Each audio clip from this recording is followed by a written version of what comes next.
Hey Strategies Group, this is Abby Lineberry, and I'm going to be modeling for you the RAP reading comprehension strategy. And this is assumed that I'm the civics teacher for a 7th grade classroom. I have conferred with the ELA teacher, and we've noticed that both in our baseline assessments for reading comprehension, that both in ELA and in reading and civics, that our students really need help in main idea. So this is assumed that we've done the baseline data. We have those numbers, and we've kind of individually conferenced with students and kind of told them, or she has or I have, told them where they were at. And also I'm going to be doing the workshop model. So the I do is the modeling for the lesson. The we do together is the second step of the workshop model, and then the third step is independent based on gradual release, independent practice. And lastly, I have a couple of papers. So when I hold this up, this is like the whiteboard being behind me. Okay, so let's get started. Hey guys, good morning. It's great to see you, and I wanted to share with you just some information. I was talking with Miss Gray, and I was saying, you know, Miss Gray, our kids are working so hard on their homework. They're getting their homework in, and I'm having some trouble. I've noticed that some of the questions under main idea were really just not making that connection. And I know that she's conferenced with you, and we've kind of talked about how you're at individually. And she shared with me something that I think is really going to help you with our main idea and for reading comprehension. Is that something that you would like to improve? Okay, awesome. Wow, I see so many hands up right now. So when's a time that we could maybe use this strategy that I'm going to share with you? When could you maybe use a main idea strategy? On your homework, for sure. When else could you use it? Maybe in science class? Yeah, definitely, especially when you're reading those paragraphs. I know that reading can get tricky. Even for myself, I get tripped up all the time. Where else could we use it? In word problems and math? Yeah, definitely.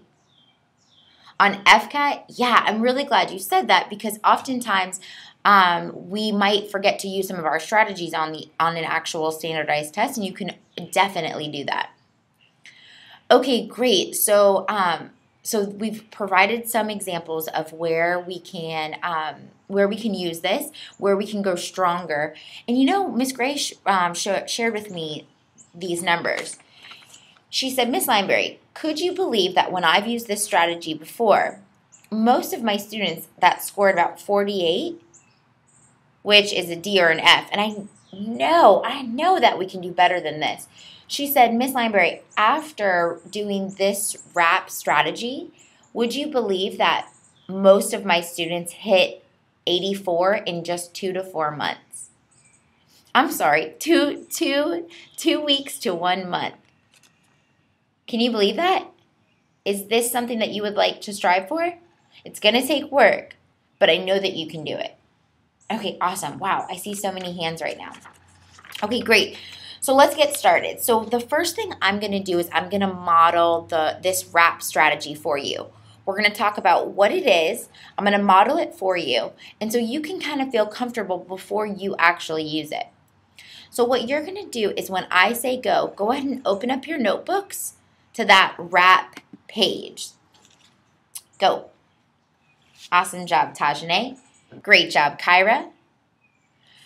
Let's go ahead and write down this, oops, wrong page. Go ahead and write down this first part, RAP. Read a paragraph, step 1. Easy enough, right? So the first thing you're going to do is just read a paragraph. I like that Tyler's writing step 1 down, so is Donnell. Great. Okay, so step 2. Ask yourself the details. Excuse me. Ask yourself the details. Great job, Timothy. Awesome job, Khalil. Wow, you guys are on it today. So, step 1, read the paragraph.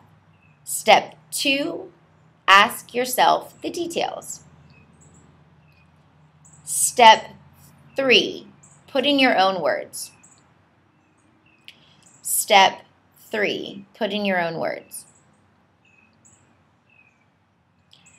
I'll know you're done when your pencils are down and you are tracking this way.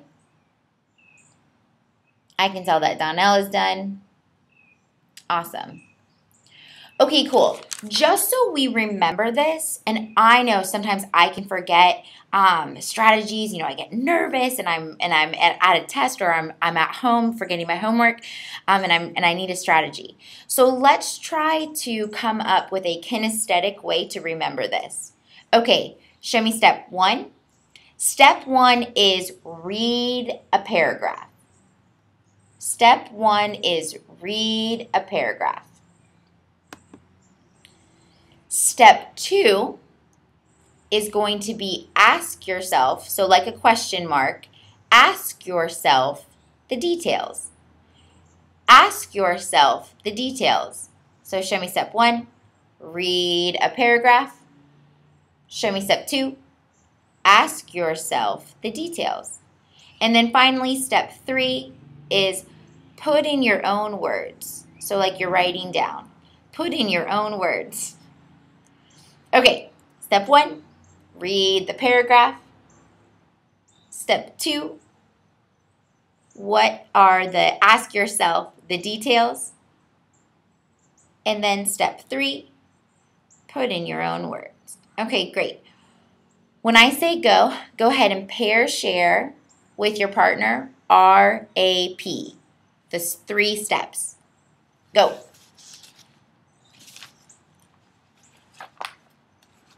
Okay, great. Go ahead and check up here. You know what? I know that we're ready right now. I want to share with you my modeling and my thinking. So when you're listening to me doing this read aloud, listen to what I say as also to the questions that I ask, because you're going to be doing this in just a moment. When I say go ahead, open up to the magazine on your table. Catching the Tiger Killers, page 9. Go. Awesome. Wow, you guys are just on it today. Okay, page 9. So we're going to read the first couple paragraphs pulled from the flames. Remember, what is step 1? Oh, right. Read the paragraph. Okay, go ahead and finger freeze while I follow. Go ahead and finger freeze while you follow along while I'm reading. It started as a quiet evening. Marcos Ungate was doing his homework on September 24th, 2012, when he heard the shouting. He and his dad, Eduardo Ungate, went onto their porch in Troutdale, Oregon. People were screaming and running out of a nearby house. It was hard to tell what was happening. Okay, so I did step 1. What is step 2? Oh, I forgot step 2. Ask yourself the details. Okay, so we did step 1. Now, wait, what are some details? So I see Marcos Ungate. He seems to be important. I also see they were running and screaming. People in their neighbors or neighborhood. Nobody knew what was going on. Okay. So writing down details. I think that's enough. Now, step 3. What is step 3? Oh, put in your own words. Okay. So Marcos and his family, they heard people screaming in their neighborhood. Okay, let me do that over again. We're ready for step 3. Put it in your own words. Okay, So using these details, I need to put this in my own words. Well, Marcos and his family heard people screaming. Well, that sounds good, but I think putting in your own words means I need to change it. So I need to change the word screaming to another good word for screaming. Could be shrieking. Yeah, let's change this to shrieking. So Marcos and his family heard shrieking in their neighborhood. Oh, and you know what? I changed neighborhood, nearby house, neighborhood. That's in my own words. Okay. They were unsure what was going on. Yep, sounds good. Okay, so let's do the next paragraph together. What is step 1? Read the paragraph. Okay, finger freeze and go ahead and finger freeze while I follow what I read.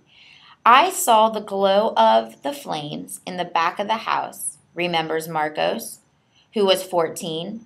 I said, Dad, the house is on fire. The fire was out of control and spreading fast, and a terrified young boy was trapped upstairs. Okay, so we got step 1 down. What are some details? Remember step 2? Ask yourself the details. What are some details? Kyra? Flames? Yeah. So now there's a house, right? Or the house fire. So we have a house fire. What else? One other detail. Donnell? Yeah, the boy was trapped. Okay, cool. So we have glowing flames happening fast, and we also have a trapped boy. So what are some ways that we could put this in our own words? Sorry, my computer kind of keeps going on to, what are some ways that we could put this in our own words? Oh, right, so instead of just saying the boy, we could say the family. The family realized there was a fire, and the boy was confined inside. What word did I substitute here for confined? I wanted to make it in my own words. Trapped. You got it. Awesome. And so when you're putting your things into your own words, remember that you need to change it. Would you want to add anything else? The family realized there was a fire. Oh, you want to change fire? Ooh, you guys are getting spicy. What do you want to change that to? Blaze? Okay, great. Let's change fire to blaze, and let's check and see if it's in our own words. So the family realized there was a blaze, and a boy was confined inside. Sounds awesome. Okay, great. Now, let's move on to the next paragraph. You guys are doing so great. I think you're ready to do this on your own. And so remember, let's do step 1, read the paragraph. What is step 2? Ask for details. And also step 3, put it in your own words. And so as we do the next one, I'm going to allow you to work on your own. And I'm going to conference with you and see where you're at. So use this graphic organizer for the next paragraph, and this should take you about 4 to 5 minutes. So when I say go, you're going to work on this next paragraph. And what should our conversation level be at for the next couple minutes? 0? Yeah, I totally agree. Let's be at a 0 so we can concentrate and be focused. And remember, if you need help, I can help you right now. So raise your hands, The activity is going to be completing the next paragraph for wrap. Please, movement, stay in your seats. Participating looks like you. Following directions by being on task. And also completing the graphic organizer. Let's get started. Thank you.